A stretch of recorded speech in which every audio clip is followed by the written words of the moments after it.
Welcome, everyone, to Late Night Friday Night Young at Heart. I'm Father James DeLucio with session number 170, ready, willing, and able to offer you nursery rhymes, stories, songs, poems, Mother Goose, Aesop's fables, Lewis Carroll, limericks, larks, and such, and other things to keep us all young at heart.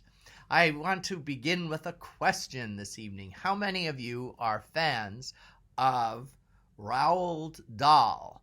I don't know exactly how to pronounce his first name. I never did, and I don't think I've ever heard anyone pronounce it.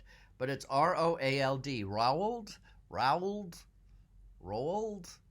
Dahl, Dahl. He has a wicked sense of humor, and he kind of emphasizes the shadow side of many of his characters. I found two of his tales that are in verse on two of the stories that we've just shared recently, The Three Little Pigs, and I think a while ago, although I'm not sure now. I still haven't been able to make up my list of everything we've shared together. Someday soon I shall do it. Meanwhile, here's Roald Dahl's verse on Little Red Riding Hood and the Wolf, and followed by his version of The Three Little Pigs. Okay, so get yourself comfortable, and here we go.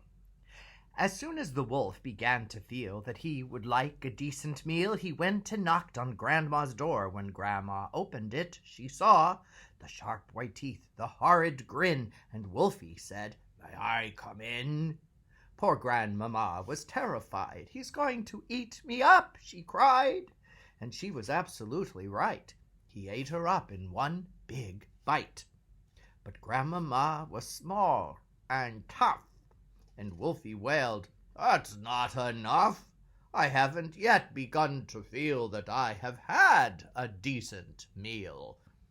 He ran around the kitchen yelping, "I've got to have another helping," then added with a frightful leer, "I'm therefore going to wait right here till little Miss Red Riding Hood comes home from walking in the wood."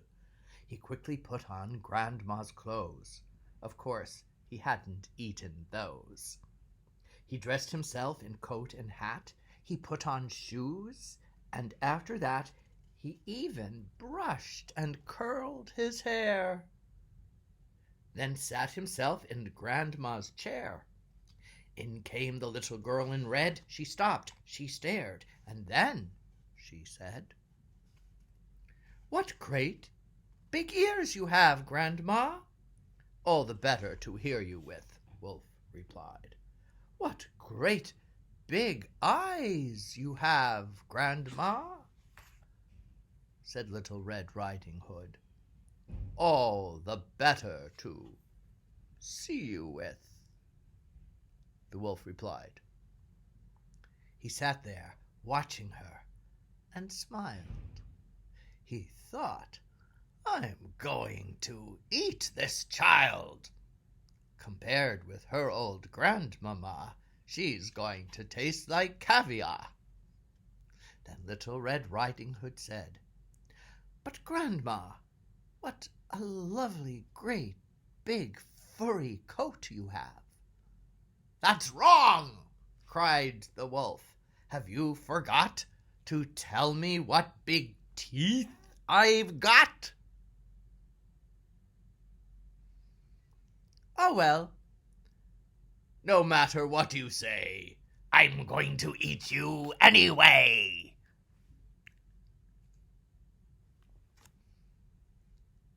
The small girl smiles.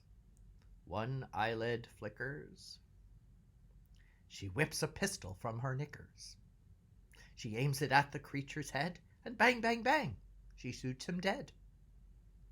A few weeks later in the wood, I came across Miss Riding Hood. But what a change! No cloak of red, no silly hood upon her head. She said, Hello, and do, please, note my lovely, furry, wolfskin coat. A lovely variation on a very familiar tale. I hope you had fun with it. And listen to what Roald Dahl now does with the Three Little Pigs. The animal I really dig above all others is the pig. Pigs are noble, pigs are clever, pigs are courteous. However, now and then, to break this rule, one meets a pig who is a fool.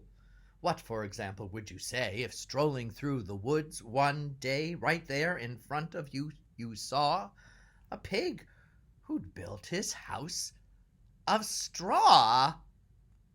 The wolf who saw it licked his lips and said, "That pig has had his chips. Little pig, let me come in." "No, no, by the hairs on my chinny chin. "Then I'll huff, and I'll puff, and I'll blow your house in." The little pig began to pray, but Wolfie blew his house away. He shouted, "Bacon, pork, ham! Oh, what a lucky wolf I am!" And though he ate the pig quite fast, he carefully kept the tail till last. Wolf wandered on a trifle bloated. Surprise, surprise! For soon he noted another little house for pigs, and this one had been built of twigs. Little pig, let me come in."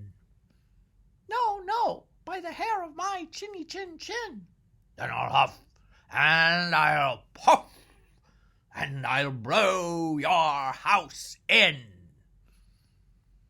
The wolf said, "Okay, here we go." And he began to blow and blow. The little pig began to squeal. He cried, "Oh, wolf, you've had one meal. Why can't we talk and make a deal?" The wolf replied, "Not on your Nelly." And soon the pig was in his belly. "Two juicy little pigs," Wolf cried. "But I'm still not satisfied. I know full well my tummy's bulging, but oh, how I adore indulging." So creeping quietly as a mouse, the wolf approached another house, a house which also had inside a little piggy trying to hide. But this one, piggy number 3, was bright and brainy as could be. No straw for him, no twigs or sticks. This pig had built his house of bricks. "You'll not get me," the piggy cried. "I'll blow you down," the wolf replied.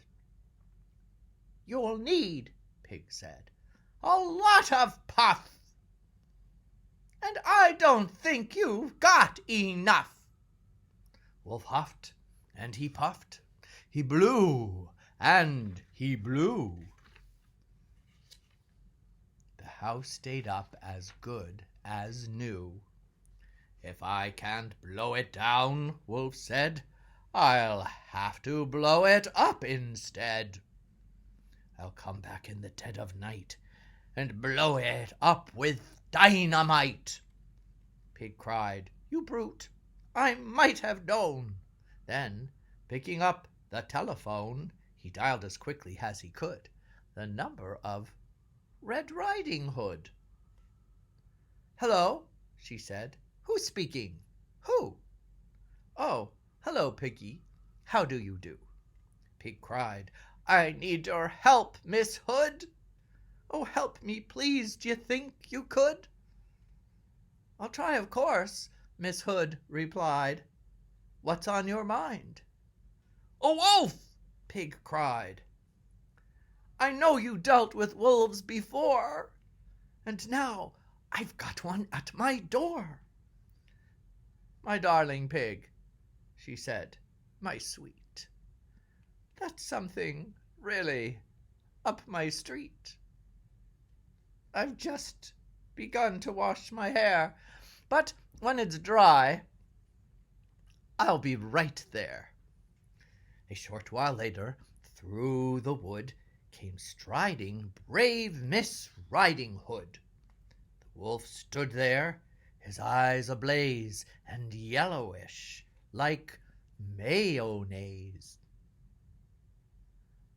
His teeth were sharp, his gums were raw, and spit was dripping from his jaw. Once more the maiden's eyelid flickers. She draws the pistol from her knickers. Once more she hits the vital spot and kills him with a single shot. Pig, peeping through the window, stood and yelled, "Well done, Miss Riding Hood!"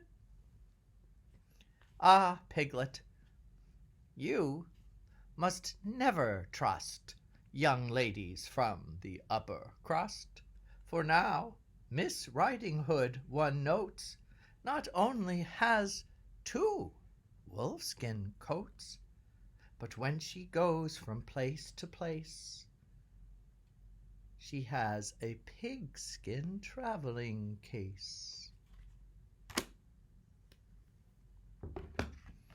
Leave it to Roald Dahl to point out cruelty to animals, and our brave Miss Red Riding Hood turns out to be not very nice.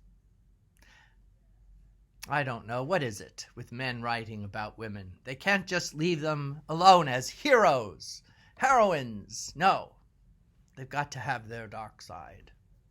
But then with Roald Dahl, everyone has their dark side. And in truth, so do you and I. And now it's time to say goodbye. Thank you for joining me so much. I hope you enjoyed these. I had a riot reading them for you.